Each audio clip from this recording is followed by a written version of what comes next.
Hapon po sa inyong lahat. Welcome to my vlog, kakabsat. Tingnan natin po. Si Father nagtatanim ng talong, kakabsat. Ayan. Ayan po ang aming paligid, taniman. May kamutit, mga sili. Ngayon po, tignan po natin yung kanyang tinatanim. Ayan po yung aming mga gulay, mamumunga na po to. Ayan. Ayan na, nakadami na po ng tanim. Naitanim yung aminan? Yan, kakabsat. Ang aming tanim na punla. Talong. Manupay ti amuyo nga ako. Babaente na ito amin. Oo, 20 lang lahat yan. Tapos, bibili pa ako ng mga 300 dyan pag sa gitna eh. Ayan. Ayan po, meron na po kaming tanim na papaya.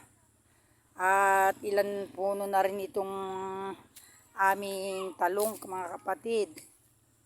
Ayan, kung mamunga din po ito, di may mga gulay na naman. Gaya po itong mga tinanim na ito, yung papaya po yan, malilit pa lang yan, ay namumunga na. Ayan. Yan po mga kapatid, ang kalambot ng lupa niya kasi nga, ayan, ang papaya po na malilit pa lang nagbubunga na mga kapatid. Ayan. Ayan po ang aming mga tanim. Ayan po. Ayan kakabsat, kung di po tayo magtanim-tanim, wala. Abang kaya pa po natin ang kumilos, kikilos po tayo mga kapatid. Ayan. Tatanim po tayo ng mga yan. Medyo malaki na rin yung papaya. Ilang puno ba yung papaya? Marami naman pala. 6, 7, 8, 9, 10, 11. Ay marami na yan pag namunga.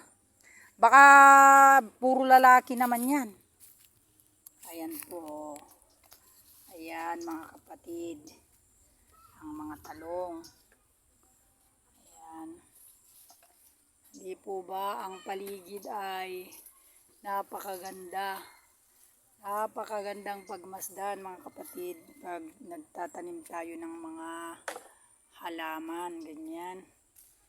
Malaki na rin yung nyug, oh. Ayan po. Yan, at itong pinakagitna pa ay wala pa pong tanim, pwede pong sili at saka mga okra. Kaya lang wala naman silang okra na puro papaya. Malaki na po yung aking nyug. Nasasabit na rin yung niya, oh. Yung dahon niya, hindi na nakataas. Ayan po kakabsat ang ating nyug, ayun pa yung isa. Oh, tignan nyo po sa amin po mga kapatid, puro palay. Ayan. Puro palay po dito po sa amin, pero maganda po dito sa amin mga kapatid dahil probinsya. At ang aming ginagawa po dito ay nagtatanim na lang, nagtitinda, nagtatanim kahit papano para may pagkukunan tayo ng iluluto gaya ng kamuting kahoy na tinanim namin. Nakakagawa na ako ng pritong kamuting kahoy kasama kay yun po ang pinakamaganda sa maraming tanim dito. Kasi libre na tayo ng lupa, hindi na tayo magtatanim ng malayo.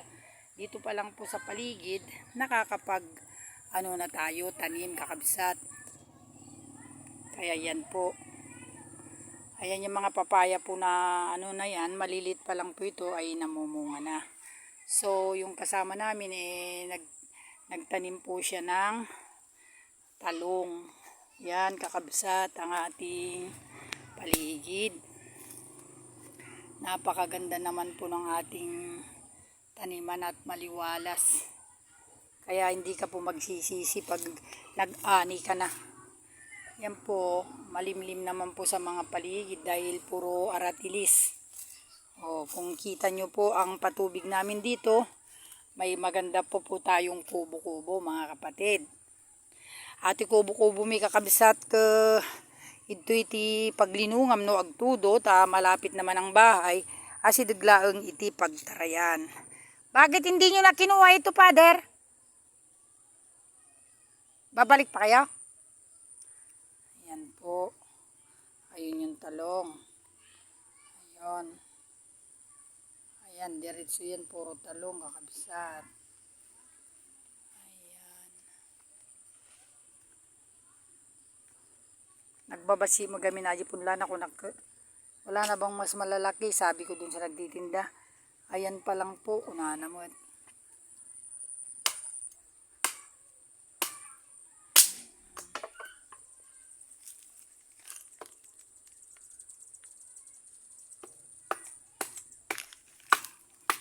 Ayan po ito po yung ating patubig. Mga kabsat, agiti padanomid to'y nalawak maluwang po ang aming tubig. Ayan po, tataniman na po yan ng palay. Kasi yan malalaki na po yung punla. So nga, mabalin nga imulan kakabsat. At yan lang yung bahay. Ito naman yung kubo-kubo namin kakabsat oh. Di po ba?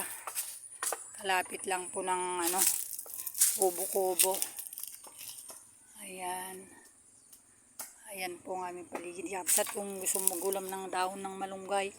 Ayan, marami pong dahon. Magagandang dami pong suso oh. Ayan, marami pong suso. Nagadunga susugayam ni oh. Masarap naman magluto yung malilita na padar.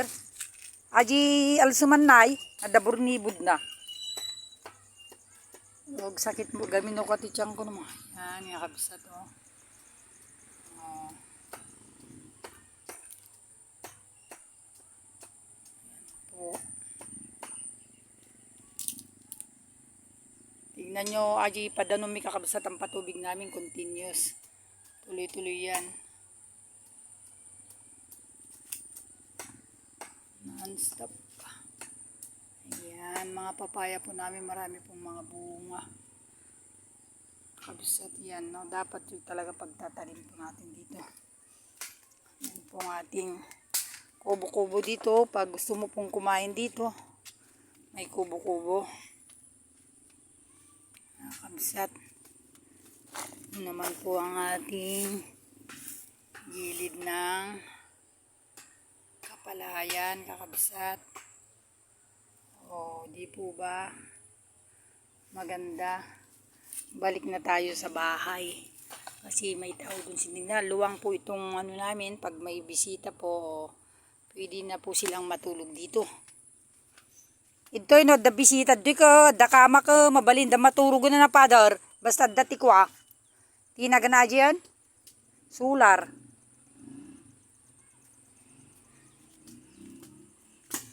Itong inano ko, iwalis to ati ta sunugan.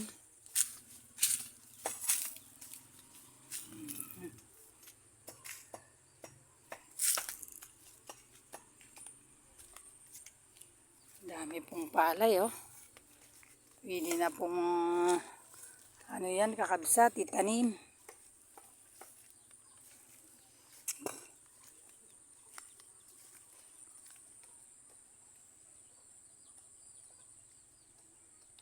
Ayan, green na green.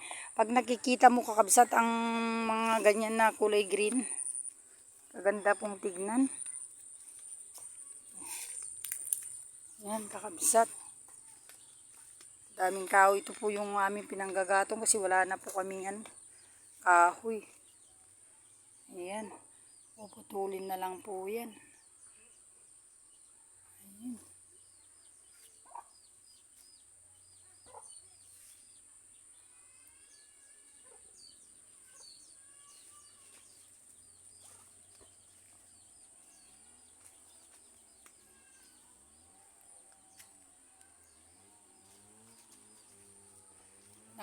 Nagluto ni Listeran.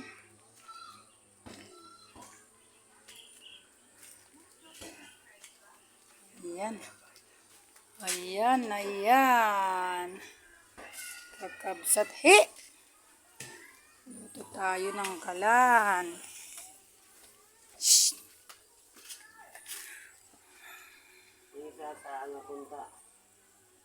Yan, ito po ang aming lutuan po dito sa baryo, kakabsat. Ang lutuan po namin dito ay